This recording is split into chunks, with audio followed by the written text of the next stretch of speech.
Clip-clop goes the trail, sun is rising high. Two gals in the saddle, 'neath the big Nevada sky, laughing and chatting as the desert rolls on by. It's Saddle Talk, come along for the ride. Welcome, listeners, to Saddle Talk with Sandy and Kara. Whether you're here to laugh with us, learn, or just ride along, you're in for a really good time. So go grab your helmet or your pooper scooper and settle in with us as we discuss life, horses, of course, and all the unexpected turns along the trail. And hey, whether you're a seasoned cowgirl or you're still learning, remember, we're sharing our own stories and opinions based on decades of personal experience. Always ride safe and check with a professional before trying anything new. Now let's go ride.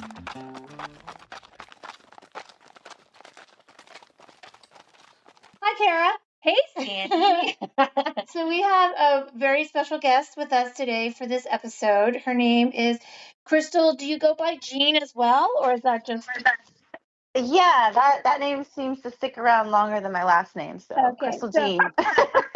So we are on with Krystal Jean Cates, and she is the founder and owner and lover of Pretty Horses of Baja. Well, thank you, ladies, for having me on. I'm super excited as well. To start us off, how did you begin your life with horses? In general. In general, when you were Oh my a little gosh. girl, what was the spark that got you into the fold? It's literally been a part of my DNA since before I was born. My first introduction to my first pony was a little black and white pony headed to slaughter when I was about 2.5. Oh my gosh. And and my dad and my uncle bought her out of the back of a truck at the Country Boys in Wimberley, Texas. And I don't know, they paid like $25-50. And she was an old little lady. And they brought her home, and I was over the moon with her. Of course.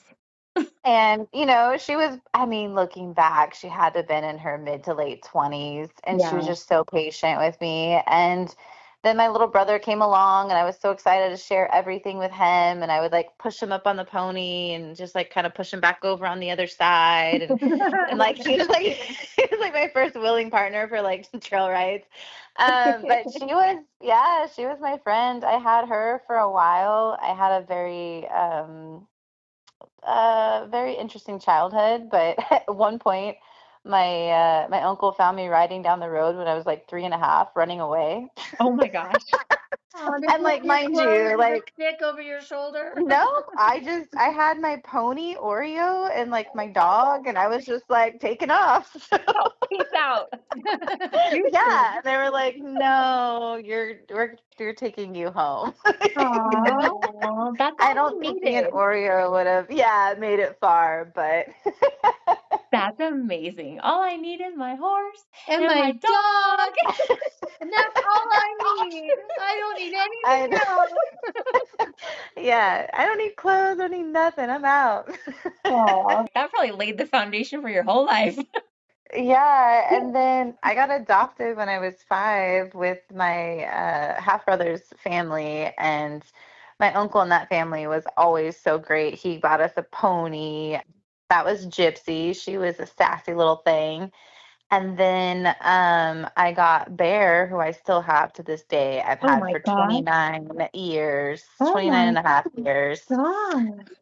Yeah, so I That's drug him wonderful. to California with me. I smuggled him into Mexico. I recently brought him back to the States. That boy's got some stories. Oh my gosh, that's amazing. Yeah, he's a legend. He's pretty cool. Aww. Well, what inspired you to begin this nonprofit? What's the origin story for how this all began for you? So I graduated high school early in Texas, and I was like, I am not gonna just like pop out kids and live here in this small little town. I'm gonna go For see the you. world. Yeah, so I moved to Southern California, and I drug my horse out with me, and I ended up going down to Baja, Mexico on a surf trip. And I remember the people that invited me were like, "You're not scared?" I was like, "Scared of what?" Like, ignorance is bliss, I guess. And I just fell in love with it down there because I went from a small town in Texas to Costa Mesa, Newport Beach, California. So it was a massive difference, right? And this is as And like a 17 or 18-year-old? oh yeah, I had just turned 8. I moved out when I was 16, and I was back and forth between Texas and California, and then I moved full time when I was 18. And I had Wow. my horse out in Trabuco Canyon area. And then went down there to Mexico, and I was just like, this is like the Wild West. Like, it's so cool. Like, it's a small town vibe. It was beautiful. And then I seen the conditions of the horses, and that really hurt my heart. Yeah. Um, and so I never had this, like, I've always been in love with animals. Like, I grew up raising like anything, like, in Texas, we have a lot of baby deer. We have, the baby rabbits. We have all kinds of just, opportunities to be able to give back to the wildlife. And, I was always dragging something in. Yeah. But like, I never was like, oh, like, I'm gonna open up a nonprofit. Yeah, that trip down to Baja, and I started going down often, and there was this horse on the side of the road. It was like horses for rent, and they had like no food, no water, no shelter. And there's this one horse just like I'd never seen anything like that. Now, mind you, growing up, my uncle was the go-to guy in town. Like that, none of like all of our animals came from rescued situations. Like, Okay. oh, this horse is unrideable. Oh, this horse is crazy. My uncle would always pride himself on like his daughters and his niece riding everything because we just never took no for an answer. Like, Yeah. like how kids are, right? Like, I Yeah. will ride you. Like, Yeah. Yes. and you're little Zero enough sense. and you're light enough, right? Like, you Yeah. just do. Like, And you and so, bounce. yeah, and you You're like a bounce. tigger, Yeah. Tigers bounce. Exactly. And that's You exactly what little don't kids know do. anything's gonna happen. Like, Yeah. whatever. Like, and so I had seen some cases of horses coming in like thin and skinny, but nothing like that. Yeah. Right. So, I even then it wasn't like, oh, I want to start this nonprofit. I was like, I am so touched by this horse, and she's got a whole story. I didn't speak Spanish or anything, and I mean, I'm like all of like 18, and I was like, I gotta get her food, I gotta get her water. And I was down there on a Tuesday, and like everything's closed on Tuesdays, and it was just it was a whole thing. Like it was a whole thing. But anyways, I ended up finding food for her, and then there's other horses there on the property, but they weren't as bad as she was, and I fed them and watered them, and then I came back later and that day, and this guy comes out and he's like, oh, you want to ride my horses? And I was like, no, how dare you, hand on hip, la la la la la. And he's like, lady, like, like, I don't speak your language. And I was like, oh, so I leave and I come back the next morning and I bring some food to there was one particular pinto that was there, and she looked at me and she whinnied. And there was this, even talking about it almost 20 years later, I still just get so choked up. And I was like, that's it. Like, I don't know what I have to do, but I will get this horse and put her in a better place. And then she had a baby as well. All this and she was pregnant? No, the baby was like 3 months old, 2 months Oh, old maybe. Yeah. And so I was just like, oh my gosh. And so I came down like the following weekend, and I was like, I have to buy this horse. Wow. And I mean, in telling you, it's such a roller coaster, wild story. Like, if I wasn't the person that actually like lives through it, I'd be like, what? Like, yeah. Yeah. But it so sounds I like go, she spoke to your soul and you spoke back, and it was like this back and forth connection. it was so magical. And that horse only whinnied 2 other times in her life. And she was a pretty quiet horse. And so it just, like, the longer our time went together, the more significant that moment was for Okay. me. It was something else. So you acquired her then? I did. So I ended up buying her. Mind you, like, I am a 18, 19-year-old girl. I think I was 19 at the time. Yeah, I had just turned 19. Like, I don't speak Spanish. I'm in another country, right? Like, I'm in Yeah, Mexico. and did you have like unlimited funds or something? Oh yeah, I wish I was a server at a restaurant. I was Exactly. also Yeah, working as my a point. vet tech. Like, I had like, my little 90s like truck that barely ran. Oh Like, my gosh. Yeah, yeah. I can picture it now. I was like such a mess. I mean, it was just like I didn't even have a cell phone because I was like, I don't need a cell phone. You know what I mean? It was just like Yeah. just take care of my animals. And so I ended up buying her, and then I was all excited and I'm sorry for interrupting, but so you bought no, her. God, Where did you take her? great question. So I start driving around dirt roads in Mexico, knocking on doors. Single girl, no cell phone, Oh my God. with a horse. I mean, looking back on it, I'm like, oh my God, you're nuts. Oh my, yes. Either that or completely inspired. Yes. Right. I mean, it's one or the other. But you don't only have her, did you also take her baby? Okay, so I finally find a place to take her, Okay. and I come back and I'm like all excited. Now the baby's never been haltered or like really messed with. And the guy tells me like, "Oh no, no, no, you have to pay extra for the baby." And I was Oh like, no. "No." I was like, "The baby can't survive without the mom." And I'm like, Right. "Scam." Like, right? I mean, like it started from the get-go, and I was just like, "Oh, fine, whatever. Whatever you want for the baby." So then I pay like the extra $300 for the baby, and now I have to try to catch the baby, and the baby's just like all over the place, and it's like on the side of this big road. There's like no fencing. It was like such just a mess. There's this huge, massive German Shepherd like chained up. It was like trying to catch the baby the whole entire time. Anytime I came by it, Oh my and I finally catch this baby, and so I end up naming him Rocket, of course, because he was just like. Right. So now I have to take this 2-month-old baby who's never been haltered, never been nothing, and I get a halter on him and I get a lead line on him. And I'm like, we're doing this. And I have to walk him and his mom 5 miles down the road because I do not have a horse trailer. Right. I had a little tiny Jeep. And so What the heck? yeah, so I walk them to their new location. Now, mind you, his mom that I named Bones is literally like skin and bones and like she's on like death's door, so she's super slow. Now, mind you, after I got her fat and happy and healthy, she was still like the slowest horse I've ever had in my life. Yeah. But Wow. so yeah, so I halter broke Rocket and walked Bones like this 5 miles down the road to a stranger's place. I was like, knock knock, can I keep my horse here? Knock knock, can I keep my horse here? Oh, you don't speak English? Sorry, I don't speak Spanish. Yeah, like No one tells you no. That is what I am gleaning from this conversation is don't say no to Krystal. She will find a way. I know. I Wow. was just like, I will just smile and just be like, next. And that's so amazing that you actually found someone who said yes. I mean, So that speaks volumes to them as well. then not only did I find somebody who said yes, they had noticed the horses. They had tried buying the horses because they felt bad for them. And the whole family spoke English. Wow. Nice. Absolutely. And the neatest family. Like, And what's their absolutely name? amazing property. Adrian Macias, he's since passed away, and the Macias family. Oh my Oh, gosh. wow. Well, so That's much love awesome. sent to them. So was that sort of like the beginning of the rescue location? Yes, absolutely.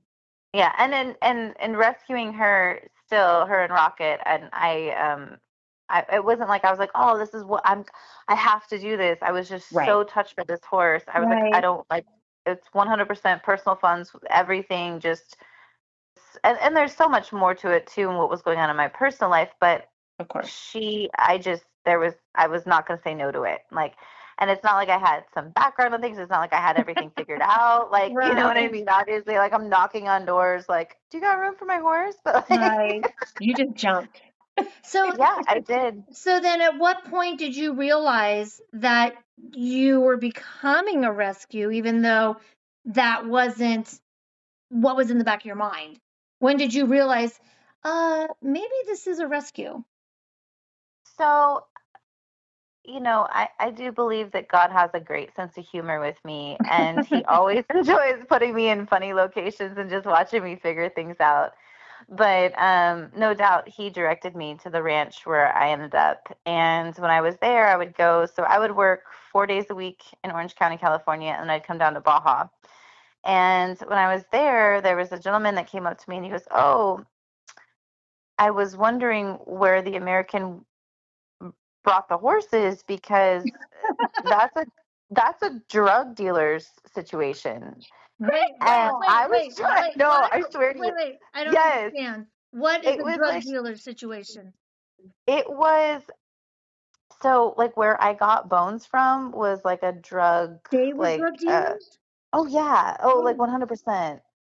oh my And God. I was so ignorant, and so like But he's been trying to like find me to like question me, thinking I was like had like I was some bad intention. I was like, no, I'm just there because like, well, like I was like rescuing like the chickens because they're getting ran over, and the horses and all this kind of stuff. So this police officer finds me at the ranch, and he is the comandante of the area, but he's also the nephew of the gentleman that I have my horses at his ranch. And so he okay. starts laughing, and he's like, no, she doesn't know anything that's going on, this, that, and the other. He's like, so you're just there for the horses. And I was like, yeah, I'm just there for the horses. He's like, okay. And I was like, I'm actually trying to buy the other horses because I feel bad. And he's like, oh my Yeah. gosh, so he starts like laughing. Well, he has his daughter there with him. And I'm like, do you know how to ride? Do you like horses? Mind you, like, and that's just who I am. Like, I grew up in a big family where, everyone was like, lots of young kids and cousins and stuff. Right. So I end up start giving this comandante, I give his daughter riding lessons, and it's like start getting her comfortable with riding horses. And so, mind you, like this is like, I don't know, 6 months in, 8 months in, and I am still going by every single week to this like drug front place, Oh and my God. I am feeding the other horses, I am feeding the chickens, Wow. and I am feeding this dog. And there's this big, huge, burly, like huge German Shepherd, and everyone's like, don't mess with him, like he's gonna eat you. And I'm like, he's the sweetest thing in the whole wide world. Like y'all are crazy. He had like an embedded collar. Oh And man. yeah, and I ended up going over there and like getting it all out and like taking care of him and everything. And I kept trying to like get the dog, and they're like, you can't have the dog. And I was like, I will have that dog. It's gonna happen. So at the it was almost like my 1 year mark. So I rescued her in July, and then April of the following year, the family says, do you want to go on this big cabalgata, which is a huge trail ride? And I was like, absolutely, like sounds so amazing. Now, if you talk to Darlene about me and I talk to Darlene about anybody, both of us are a little bit of a K-wing it. There's not always a lot of questions asked. We're just like, oh, cool. So I show Yeah. No, up, right? that's why we're all friends. I don't question Darlene ever. I just say she goes, you Yeah. want to go? I'm like, hell yeah. So Yeah. yeah. And people are like, well, do I need to bring this or do I need, I'm like, I don't know. You show up. Like, come on, Yeah. let's go. Yeah. So, yeah, so I show up with Bones, and it's this amazing 40-mile trail ride in one day. Wow. It's God. like 200 riders.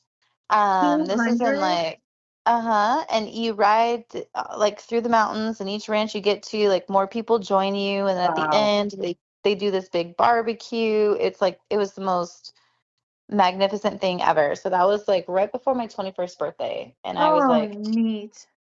yeah, and I got done with the ride. Everyone's like feeding you like burritos, and like I was the only white girl on the ride. It was like it was amazing. Like they're like, and I didn't even like drink back then. Like, you want tequila? You want beer? You want this? And I was just like, I don't even know where I am. Like, oh, this is amazing.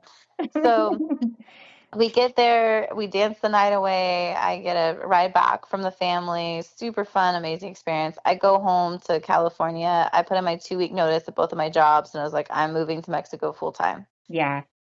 And how easy And is it to do that? Just move to Mexico? well, depending, Baja Norte has like, so like you have Baja North, Baja South. So Baja North, if you re-enter the country within 30 days, you don't need a permanent visa. Mm. Oh, okay. And so there's, like if you're down south, the visa is going to be different. If you're in mainland Mexico, your visas are going to be a little bit different. I tried applying to get a permanent visa for years, but I never made enough money, so Mexico didn't want me. Okay. So they would just tell me, oh, just leave our country and just come back. So like, I mean, I would drive into San Diego multiple times a week. So Yeah. that's how I could So have you would just a have to leave temporary. and then come back? Hmm. Oh, okay. It's more like if you're like conducting a business, if you're purchasing homes, like that kind of stuff. Okay. They're Okay. pretty relaxed in northern Baja. Yeah, I don't know, I've never had any issues with it, And but did you yeah. just stay at the ranch? Did they let you live with them? No, I got a little place at the beach because, of course, like, oh, I'm gonna be cool, and I hated it. I mean, I didn't hate it. I mean, it was beautiful and I loved it. I learned how to surf and it was wonderful, but all I wanted to do was be in the dirt with the horses. Yeah, so I ended up moving down full time, and then I was working out of San Diego and I had my horses, and then I did a lot of volunteer work down in Baja, and I would come across these situations. I'd see horses and see things, and I was like, oh, like, I'm going to call animal control. And they're like, there is no animal control. And I'm like, well, why doesn't somebody do something about this? And Yeah, like a lot of people are retired down there, and right. Expats kind of thing. yes, Yeah. yeah.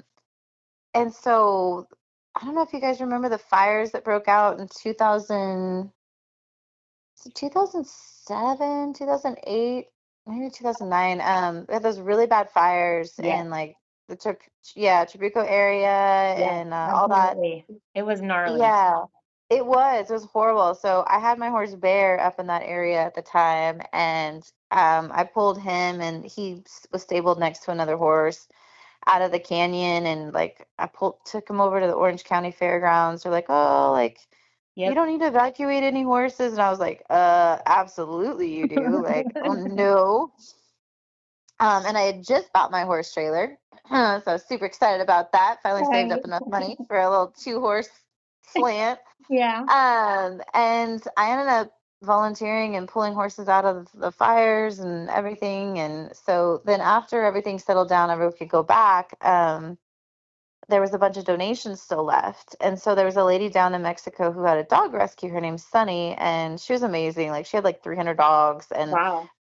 that's it. Just 300 dogs sounds crazy on a property, but they were all in packs and beautiful, like fenced in areas. It was just so nice. And so I went up there with like my donations, and I was so excited to meet her. And she had this horse there, and I was like, what are you doing with the horse? And she goes, well, this guy came up and wanted me to treat him. And I said, yeah, I'll treat him. And she's just a really quirky lady. Like she's so fun, but I cannot, like, she's just the coolest person. Yeah. And I was like, okay. She goes, yeah. And then I took the horse to the back, and he came back to get it a month later. And I was like, I don't know what happened. It died. And then I just renamed the horse. So technically I didn't lie. And I was like, What? what? She's like, well, do you think I'm going to give it back to him? And I was like, well, she goes, no, like he did, like, and they had these huge wounds from like saddles and stuff of just like an ill-fitting saddle. And he was using Oh, it for like rides on the beach and all this kind of stuff. And I was like, oh my gosh. And so I started talking to her more about different stuff. And she was like, oh, because I worked at SeaWorld for a hot second in San Diego. And she was like, oh, yeah, I rescued this seal. And I tried to get these different people down here to take it. Nobody would. And SeaWorld said they couldn't because it's international and all this kind of stuff. So I just put him in my car and drove him across the border. oh my gosh. I love it that these women are like, okay.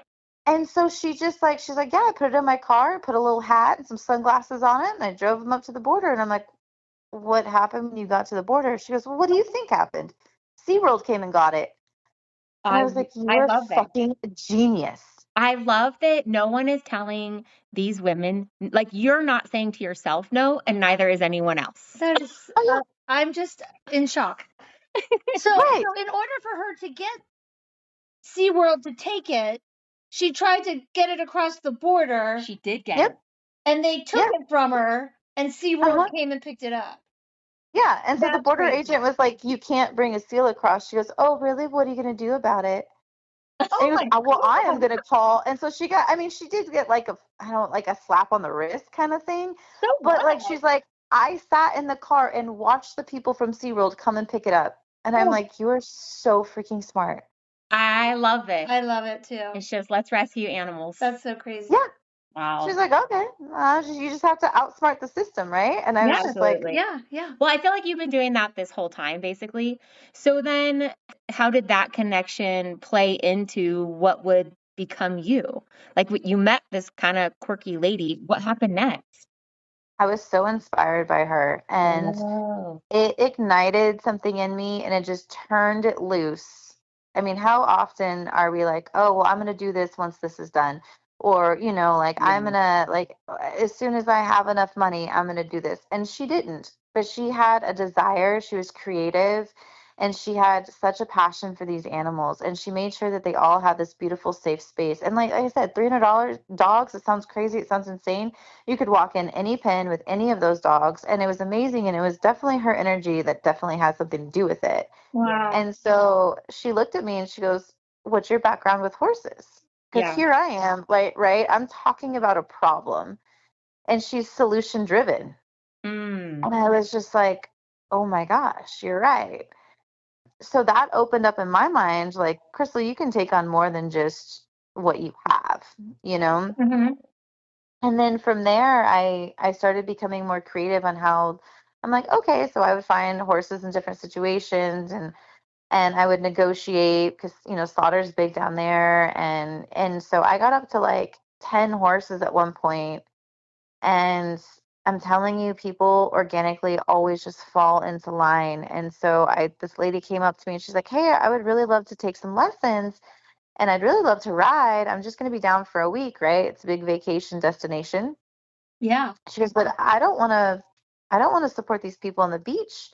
I've seen your horses." Now, mind you, I'm supporting my horses 100% off of like whatever work I have. Right. And I was big on that. I was like, well, if I rescue you, you're my responsibility. Like I am asking to take you in. I don't, So like yeah, that was hard learning how to like ask for help. And so she came out, she rode with me for a week, and she's like, "What do you charge?" I was like, "I don't even know." And so she's like, "Okay, let me make a donation," right? Like I was just like, Yeah. and then she's like, "You need to open up a nonprofit." At the end of the week, she took me out to dinner, and I was like, "A what?" I had no idea what she was even talking about. She's like, "Okay." She was explaining it all, and she's like did all this research for me and explained it. Mind you, I still don't have like, even a cell phone at this point. Like I had a Yeah. Nextel, like back when like it had the walkie-talkie things. Like I was not a tech Yes. girl like, at all. Right. Right. Yeah, and so she's the one that really like opened up my eyes to she's like, "Look, this is what you're doing now. Could you imagine if you had help?" Yeah. And it took off from there. So she basically helped you manifest in yourself Yes. and help cultivate within Yes. yourself what would become the bigger organization. Absolutely. The saddest part is I don't even have her contact anymore. Like to be even to like let her know what the ripple effect, right? You know what? Yeah. You let me know her name. I will find her. I'll let you know. Because my superpower is being annoying and finding things. Yes, I Yeah. love it. Yeah. So we can go over that later. Yeah, and it's just and I mean that there's so much power in that you never know the influence, right, that we have in Mm. other people, even if it's Yeah. just for a minute, whether they remember our name or not. You know what I mean? Yeah. Like Yeah. Of it's course. so amazing when we just pour our hearts out and open up and share things with people. I just love that so much. What are the challenges of starting a rescue in Mexico? I mean, obviously, you didn't start one in the US, so I can't really ask you to compare, but are there additional challenges to starting a rescue in a foreign land? As a young woman, absolutely. Mm. You know, of course, nobody thought I would succeed. Nobody thought I Of knew what I course was not. doing. I would, bring in these horses and I would really focus on, of course, their physical needs, right? They need food, they need water, they need, vet care. But I was really big on their emotional needs Yeah. and that got laughed at a lot. Yeah. Um, I have a more gentle approach with things. I mean, I did even as a little kid. I mean, Yeah. going back to my horse Bear, I hand on hip and my dad had some trainer come out and was like, "Oh, he's not doing this, no, he's not doing that." And I was like, all of like 9, and I'm like, "I can get him to do anything." And I'm like, "Well, of course I could," because I was a little kid. But so I just have always had a more gentle approach on things. And down there, it was just like it was laughed at, like, "Oh, like whatever." And I'm like, "All right, well, I just take my time, maybe." Um, you have no support from the legal system. Mm. So you go in and you can physically, I would see animals being abused, neglected, starved. And I really did take a very empathetic approach on that because I was part of the community down there. And there are days when people literally have enough for just 2 eggs and a thing of tortillas. Culturally, they grew up with the horses living off the land. Now you have everybody coming in, building properties, things. So like the lands change. Like Right. there's a lot going on there. Like it's not just like bad person not taking care of Right. animal, right? Right. But then you also have the, oh, you're a white girl down here in my country and you're Yeah. telling me how to take care of my animals. These are Mexican animals. You go back to your ways. And I would get that. Like I would get a lot of pushback, Of course. and it's not like I can be like, well, I'm going to call the cops. Like, I mean, I had one incident when I did get the police involved and the horse ended up getting beat to death. Ooh, oh my gosh, Krystal. Yeah, like there is some big stuff. Going back to the commandante I was talking about earlier, I was giving his daughter riding lessons. He ended up getting stationed elsewhere, and then he came back to our little town. And when he came back to the town, he was amazing. Like he did help me. Like anytime, because like down there, like we had a horse that was hit by a car, and he called me and he's like, Chris, I don't think the horse is gonna make it, but like there's nobody here to put the horse down. Right. And so I went down there and I paid for the horse to get put down. And it's like that would happen multiple times. And so he was amazing. He ended up buying his daughter a horse, and it was just this whole like beautiful side of things. And so that was wonderful. But there's a lot of pushback, and then there's no government funding. So now you have to like, not only am I like taking on like learning how to rescue and run, the rescue, and learning how to do trail rides, which was the whole crazy thing. Because I was like, well, I could raise funds from the rides and, and do that. But I mean, I was learning curves with everything. Where did the funding come in? When did you figure out how to ask for funding? Who did you ask and how did you get it? So I started doing trail rides like the lady suggested, with 100% of the money going back into the ranch, which was great. So, we do have a lot of people down on vacation, and I'm like, okay, vacation responsibly. Do not support these people that are not taking care of their animals. Support us who are taking care of our animals. And so that was a wonderful avenue, and it still is to this day. It's our number one fundraiser. And then from there, I'm like, okay, well, it's a season, so we have to figure out other ways. So I started fundraising. And mind you, like I don't have like a business background. Yeah. I don't have an events background, and you know what I mean? And so like you're just figuring this all out, like, okay, and I had this amazing lady who has got a dog rescue in San Diego, Jenny, and her husband Lou came out on a trail ride, fell in love with them, and she is a fundraising guru when it comes to events. And she just like came in and she helped me with my first event. Okay, you got to get things donated. You got to do a silent auction. You got to do a live auction. You got to have this. You got to, and I'm like, okay, yes, ma'am, yes, ma'am, yes, ma'am. Right. And so we started doing events, Wow. and then that got more people aware of that there was somebody, because there was people helping out with the dogs. And I mean, dogs are like the primary rescue down there, and dogs and cats. Okay. But there wasn't anybody doing anything for large animals. So yeah, my passion's horses, but what about if there's a goat in need, a pig in need, I mean, all these Right. other animals, right? It really starts opening up. And so when we started doing those events, a lot more in the community started getting involved, and that's when things were really able to take off. And so from there, that's where the nonprofit got established. People were able to make donations. People were able to get involved, from the beginning with the animals. People started adopting horses, which was amazing. And so it really took off from there. How old were you at that point when it really started to take off? How many years were you into the nonprofit? I was about 25, 26 at that point. Krystal, that's amazing. Yeah. Yeah. And then the ranch where I was at originally, who Adrian just was amazing. He taught me how to take out trail rides because that's what he had done. He had led these big rides, like I was talking about earlier, the 40 Right. miles in one day. He had horses there that I could use, and he had, tack and everything. So he really helped me so much with that. And then he got to a point with his health that he had to move back to the States.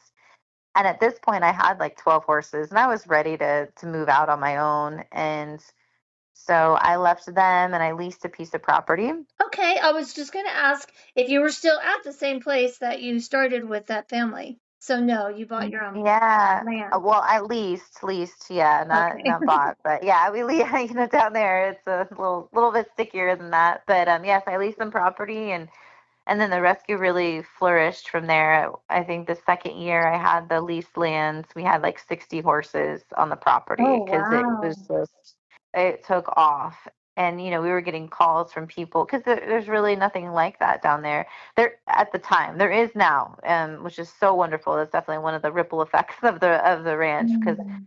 that's hard to maintain when you're constantly doing all the fundraising and everything, and then I still have to work because I don't take a paycheck from the ranch. Of course. So I'm still running to San Diego, picking up odd and end work here and there. And then, people get demanding, why are you not here? And I'm like, because I have bills to pay. Right. You have your own life and existence to Yeah, pay for. it's a labor of love, balancing all of that. And then yeah, it's a lot, but I mean, it's been beautiful just seeing the community come together and to see the different offshoots that have taken from the ranch. Mhm.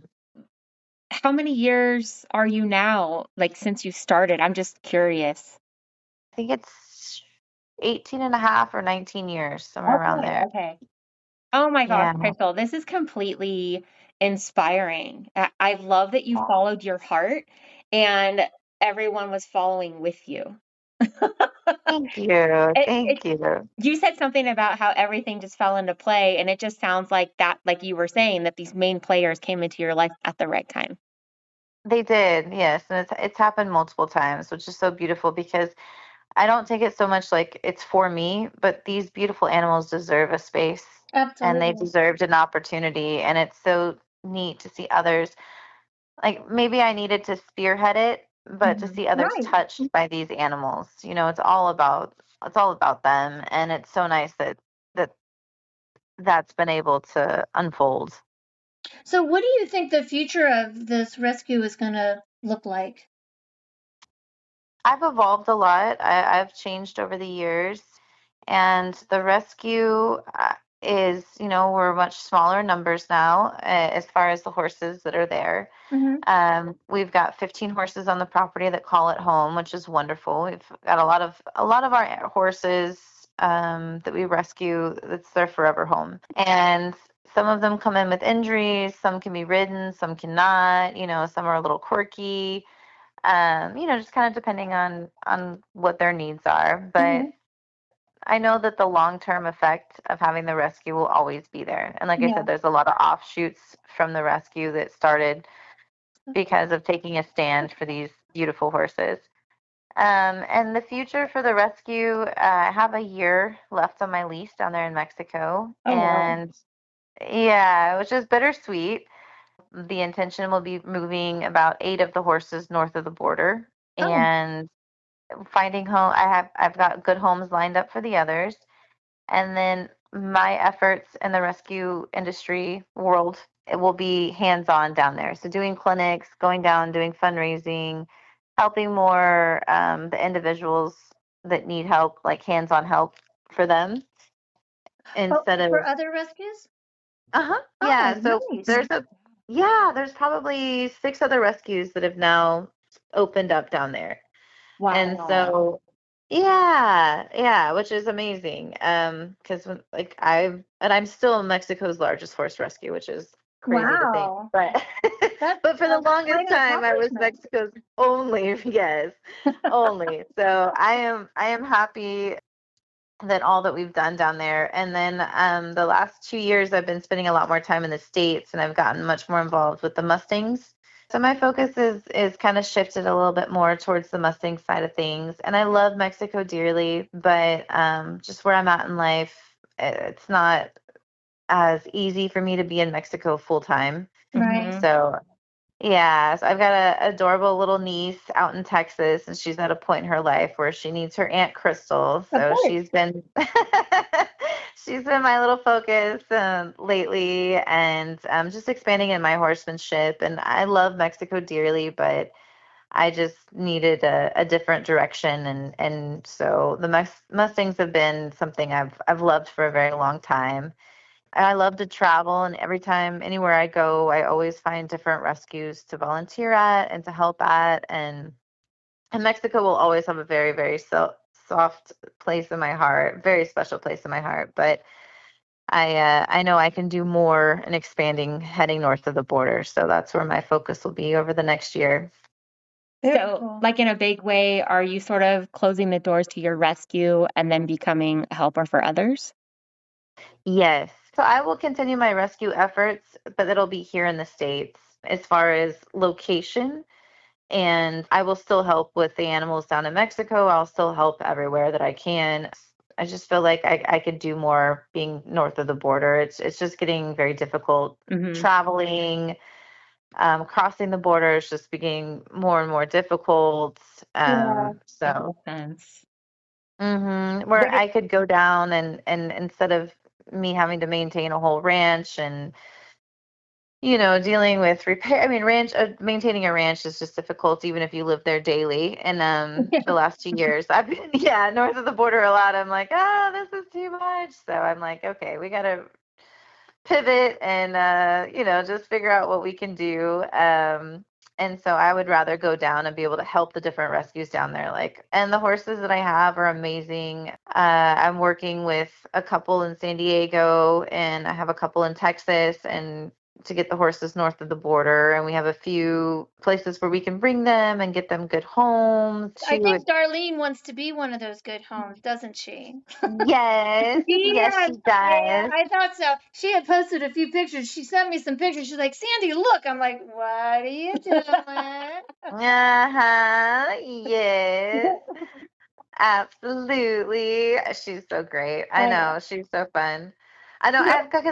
I've got some really nice trail horses down there. I mean, super broke, wonderful horses. And so I'm talking with a program. They do a lot of equine therapy for two of the horses. And I'm like, they'd be excellent. 'Cause I did equine therapy for years down there. I loved it. It was one of my favorite things Well, I I've done with may have a animals. space opening up. I'd love to talk to Yeah. you. I think my husband Uh-huh. left back to go to work, so he won't be hearing this conversation. So, what are you going to be doing with your Mustangs? So I got involved with doing the Mustang makeovers here in the States, and so I've done two of those. I have a Mustang for the Mustang Magic in Fort Worth this Is that Zorro? January. Zorro, he was one of the oh I my love gosh, Zorro. our makeover was horrible. He's Oh, like the best horse in the whole wide world now. No, he was just so difficult. Like when you I did first that got on him, purpose so that you could keep him. I don't try to tell me otherwise. maybe. He's pretty spectacular, I'm not gonna lie. God, he's fortunate. Oh And my then you're doing gosh. the what are those? What's the show you do? The EX? What is it Oh, called? the Extreme Cowboy Race. Yeah, Yeah. EXCA. Oh, so much He's fun. coming so far. You guys are doing so well in that. Thank you. I love him so much. Oh my gosh. He's the best boy. And do you have He's another not one? really. I do. I've got partner. He is my makeover horse for the Magic in January. Oh, wow. Okay. Yes, I'm super excited with both of them. And then, so did you see where Zorro and we got certified for search and rescue? Oh my No. gosh. That's awesome. Is there any point that like you don't give? Because I feel like you're probably one of the most giving humans I have ever spoken to in my life. I know. Thank you. I appreciate that compliment. I don't even think of it that way. I'm just like, oh, like you see something that you can do, you just do it, right? Yeah. How inspiring. So for the search and rescue, a friend of mine, Melissa, she was telling me she's a dog handler, canine handler in the service for years. She's a badass. And so her and I both got Mustangs at the same event, and we actually got our horses were rounded up the same day, and then we didn't know each other prior to the event. And then lo and behold, her and I are born the exact same day, same year, Oh, everything. wow. And I was like, wait, what? Like, what are the odds of that? So, anyways, of Yeah. course, her and I became like super good friends. So she was telling me about they do scent work like you do with dogs, with horses. And I was like, wait, Sense what? work? Yeah. And so I went and did a clinic with her. She was telling me all about it. Like, it opened my eyes and my horsemanship to a different level. I could never, like, you just have to experience it. Like, I'm like, oh, because all of our horses down in Mexico, like all of our rescue horses, I did all their rehab, all their training, like everything Yeah. like that. And like my Mustangs and stuff too. But doing that scent work and fully really understanding, like, because anytime like it gets super windy, right? Our horses get super spooky. And Yeah. having Terry, as the gentleman that runs the program, it was explaining it to us, like how the horses, like their noses work and all this kind of stuff. It was so See, fascinating. I thought they were just out trail riding and looking for stuff. You mean the Yes, horse is actually working and doing work. something? Yes. Oh my And so God. you get people where their horses are trained for scent work and they get so irritated with those kind of search and rescue people. They're like, you're out here, you're just trail riding, you're muddying up the waters, like, blah, blah, blah, blah. And I was like, Wow. wait, what? Can you walk So, us yeah. through what you had to do with Zorro to get him scent trained? So I attended the clinic with Melissa and Terry, and they're amazing. So you started, kind of similar. Primarily, the thing that they have to train is you as a human. It's always us. We're always messing everything. We're always just trying to like just Get in the kind of way. control Micromanage the everything. horse. Yes, yes. And Terry's like, stop it. Like, you're micromanaging. Let them go. Let them be, right? Like, let them be there. They know what they're doing, especially the Mustangs. They're phenomenal because they already use that scent. They already use their nose so much. Our domesticated horses don't, right, as much, but the Yeah. Mustangs are really in tune with it. But any horse can do it. It's Yeah, tell me, fascinating. because as soon as you tell me what to do, I'm going to go out and make my horse do it. All right. So you're going to start with someone holding the horse, Okay. and then you're going to shake a bucket, and you're going to go hide behind a tree. Oh. And then they find their way to you. Okay. And With the then you're bucket, gonna, right? yeah, with treats, right? So you're Okay. gonna cue in your horse, like, so Terry has these mesh, um like kind of like it goes over the muzzle, like a mesh muzzle. Okay. And so the horse can breathe, but it can't eat. And so Okay. it's like putting a vest on a service dog. Yeah. So And like a so, grazing okay, muzzle. yes, Yeah. exactly. So, all right, like you give your whatever your command is, right? Search, that's on, so they know they're working. And then you start with the cookies, right? You make it visible so the horse can see, okay, that's where I go, I get the cookie. And then you start making it more difficult. And you keep doing Wow. the search, right? Search, search, search. Now, the horse is going to start picking up, I find human, human, I get cookie, right? So that's part of the training. But then the other part of the training is you as the rider sitting on the horse's back with a loose rein, Yeah. not telling the horse what to do. Right. Ah, right? Yeah. That's the hardest thing. Learning how to read the wind, learning how to watch your horse's movement, the ears, the nostrils, the change of breath. And all of those are indicators that the horse is using its senses, right? And what do we want to do? Knock that off. Don't pay attention to this. You need to Yeah. just, I'm telling you, Stop it will worrying about change. that. Exactly. Oh, you're fine. So it's amazing. It's phenomenal. I'm telling you, anybody that like wants to just take their horsemanship to a whole nother level, Yeah. do a clinic with Harry. It is phenomenal. What is this man's name and how do we contact him? I will send you over his link. He's Okay. on Facebook. Yeah, Terry, he's amazing. He's up north. He does clinics all over. He's been doing this for such a long time. And it's so amazing because he's so humble about it too. But I mean, he goes back to, he's like, this all started like, back to like Native Americans, right? So all the symbols on horses mean something. So the horses that would have the rings around their noses, those were the scent horses. Those were the horses that would literally take them to the buffalo. They would literally take them to the water. They Wow. would, yeah. And so he's like, it's not like it's something I figured out. This has been throughout history, Yeah. Right. right? We're just at an era where we want to micromanage everything and, we don't live on horseback anymore. So But there's several recognized horses in the police department that have like arrests and different things. It's phenomenal. Oh my gosh, like So the horse helped arrest yeah, someone. there's a police horse here in Florida. Two men were like trespassing or something, I don't know exactly what, and the guys ended up getting down in like the swamp, and the horse had gone through a clinic with Terry, and so the officer was like, okay, let me go get my horse, I'll be back. And he gets his horse, he comes back, and the horse tracked down both of the guys in separate locations, and they were like under logs and all this crazy stuff, and the horse tracked them both and found them. Wow. That is Yeah. truly magical, but it's not magic. Right? I know. Like, why are we Kara so like has shocked by this? I was gonna say Kara has a question for you, but my question though too is like those people don't have cookies. So how does Oh, the horse no. know that it's finding a person? Like, So that is you as the rider. You are watching your horse, right? So you play this game with them all the time, and then you change it up with different things. okay, And it's you will change it up, but it's watching the behavior of your horse. And okay, so that is the biggest thing. okay. So from there, like, right, like you hide behind a tree, it's visible. Then he takes you into this huge, massive field where the person, the live human, is laying on the ground but is covered by grass. Oh, And dude, I'll tell you, when you ride a big old giant Mustang and there is a person in the grass, you have to know how to ride real good. yeah. Because, right, like all the telltale signs are there. Now the telltale signs are there and you don't get to be a trainer. You get to reward your horse. Thank you for being crazy. Thank you for snorting so loud. Thank you for rearing. Like, thank you, right? Like, and so it's so backwards in how, like a trainer minds versus when you have your horse out there for search and rescue. Wow, that completely blows my mind. It's like you're turning it into this magical game Yeah.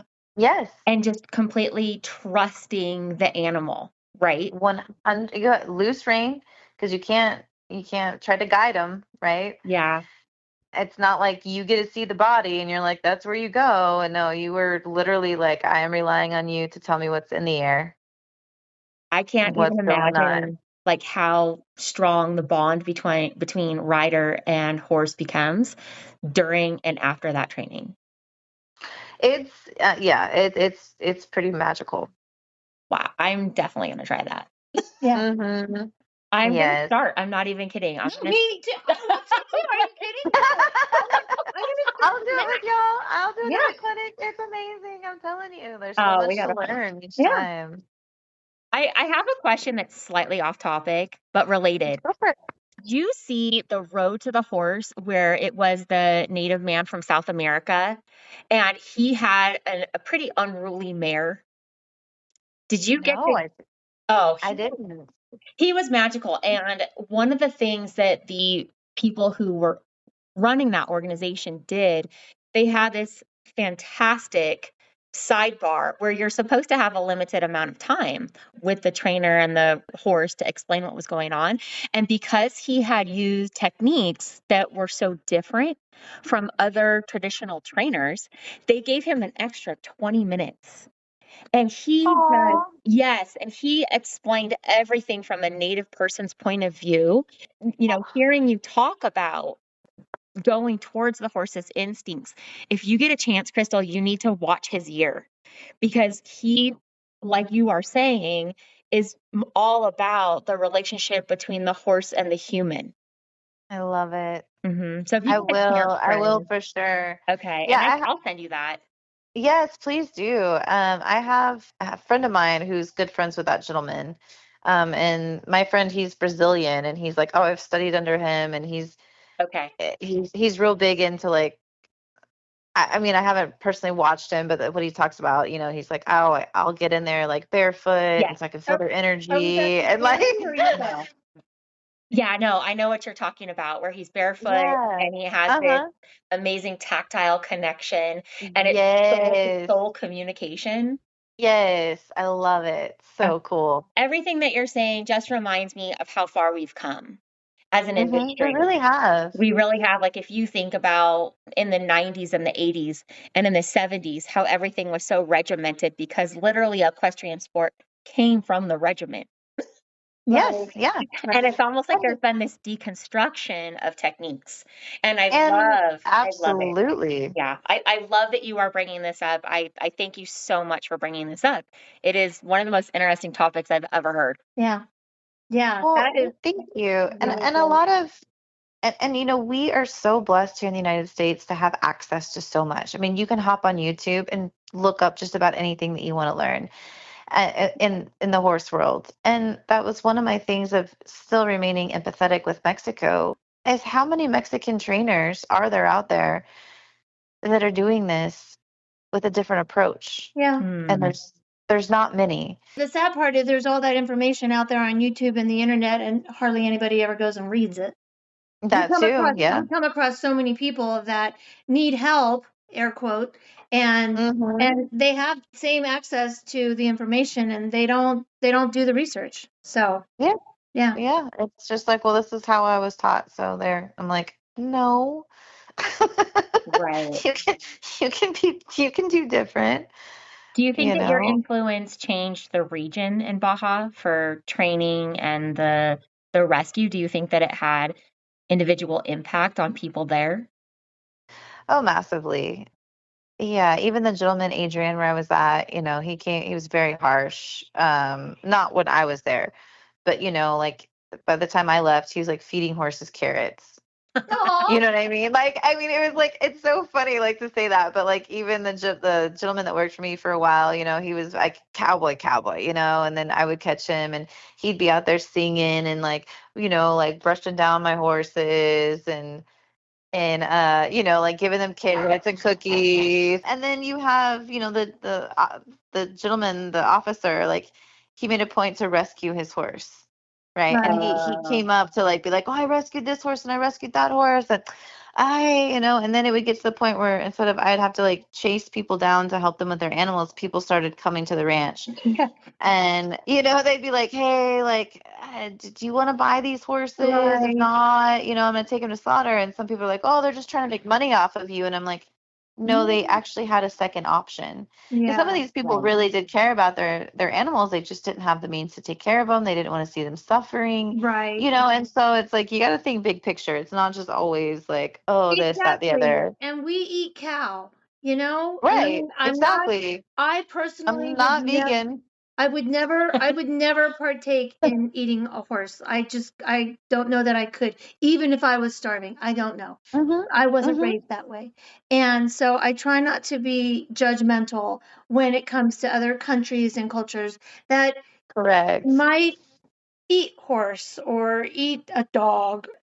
That's not our lifestyle. And so I get a little irritated with, you know, those people that sit on the couch and anonymously criticize other cultures on Facebook saying that it's wrong. It's like, well, you know what? You go live there for a little while And cows, Right. cows are Do you know what really it's cute. like to live in a shack with one light bulb and exactly. literally dirt Exactly. floors? Like, Yep. don't judge, you Exactly. know? Like, And cows are cute.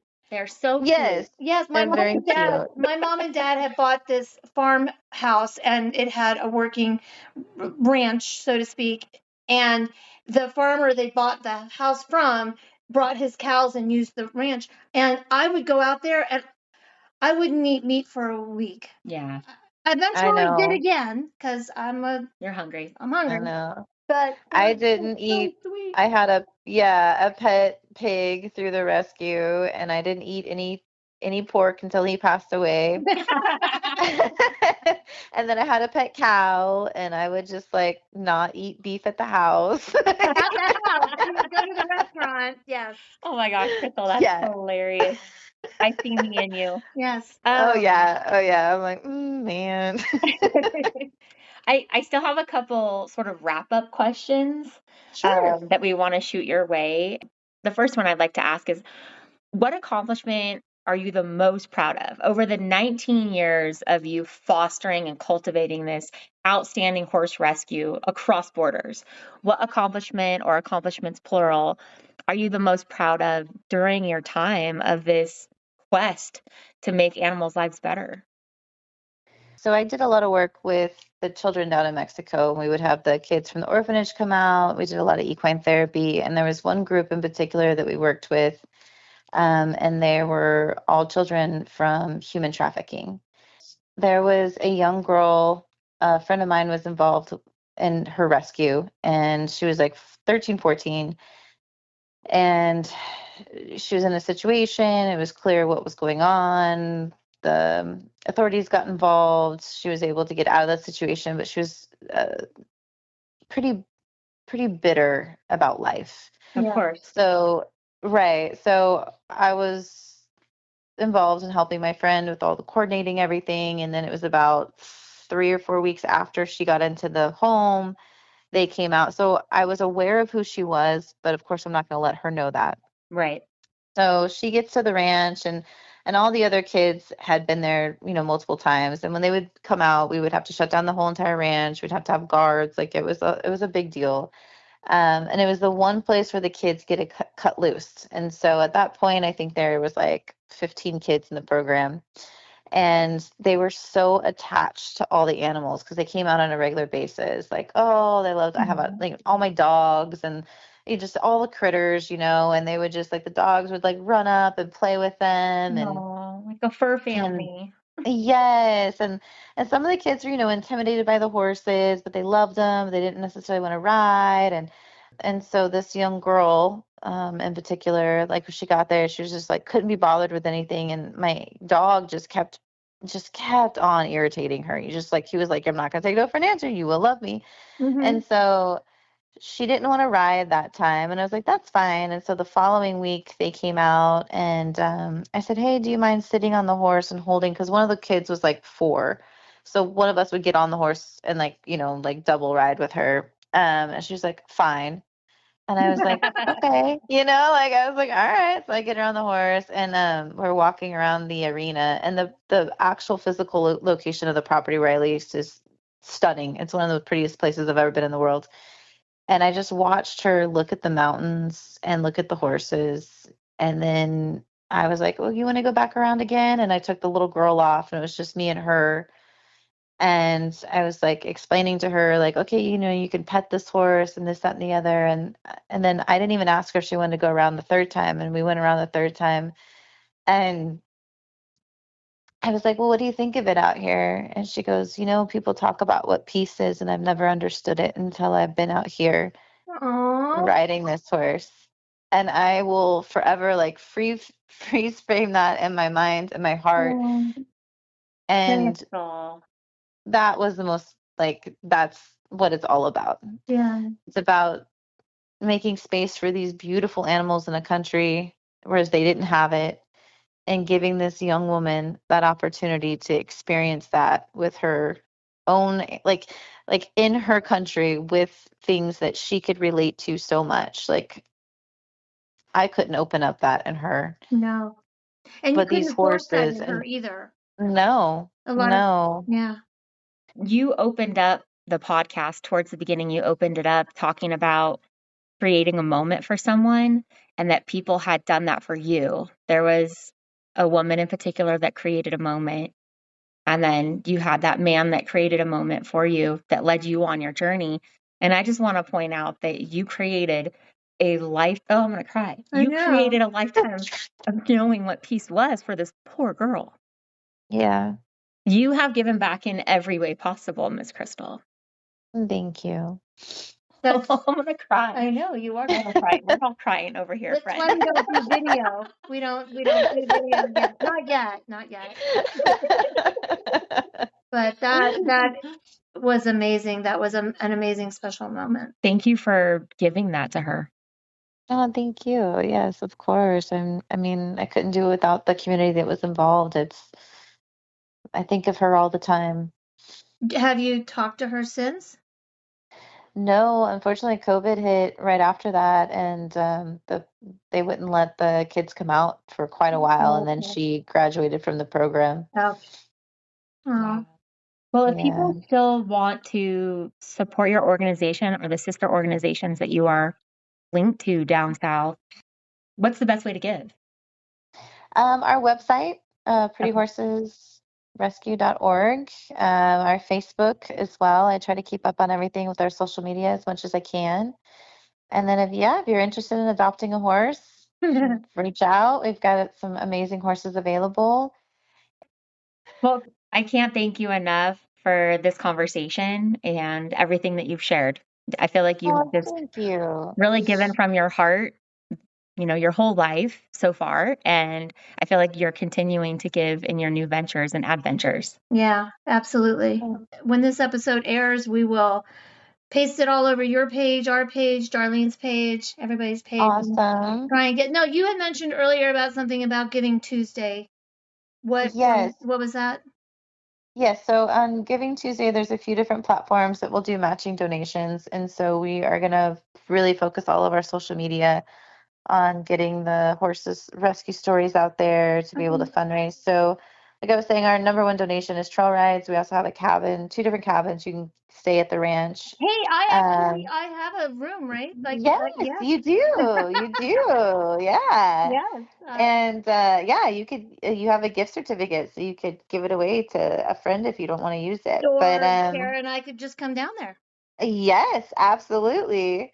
And then heading into this is going to be our off season, so we don't really have any trail rides going on. So that's really when we try to focus on our social media Okay. and online fundraising. So if people have items they would like to donate for a raffle or anything like that, that would greatly appreciative. If they want to sponsor a particular horse, you can. Like I said, we can do gift certificates, or if you just want to do a donation. And a lot of companies will match donations too on Giving Tuesday. So Okay. that's our big goal. Yeah. Do you have profiles of all your horses on your website? So if a person wants to go in and support a horse, that information is there for them to read about that horse and pick that one Yes. to sponsor. Yes, it's not I would say Facebook is more updated on a regular. It's just easier for me. Websites are incredibly intimidating for me. No problem. But yeah, you can just go in and all the contact information on the website or Facebook comes to me directly. So you're talking to Krystal herself. Yes. Or you can just shoot me a message on my cell phone. It's Okay. on the website as well, or just give me a call. Let me know what you're looking for, and you'll be dealing with me. Well, thank you so much, Miss Krystal, for everything. Yes, thank you, ladies. I really appreciate you having me on and let me talk about the rescue. Yep. Absolutely. And you have a wonderful and happy Thanksgiving. Thanks, y'all too. Okay. All right. We hope to talk to you later. Okay, bye. Okay. Bye. Toodles. Hey, friends. That's the end of today's ride. We hope you enjoyed listening. Don't forget to follow Saddle Talk with Sandy and Kara, wherever you get your podcasts. Please leave us a review, share us with a friend, and saddle up with us next time as we ride through more stories, questions, and our wild tangents. Till then, friends, keep your boots dusty and your hard hats on. We hope to see you out on the trail. Sandy and Kara stirrups swinging free, talking about life and love and mystery. From coyotes to coffee, they'll cover it all with the sagebrush blowing and the wild birds call. So cinch up your boots, we're hitting the track. Saddle Talk's on and we're not looking back.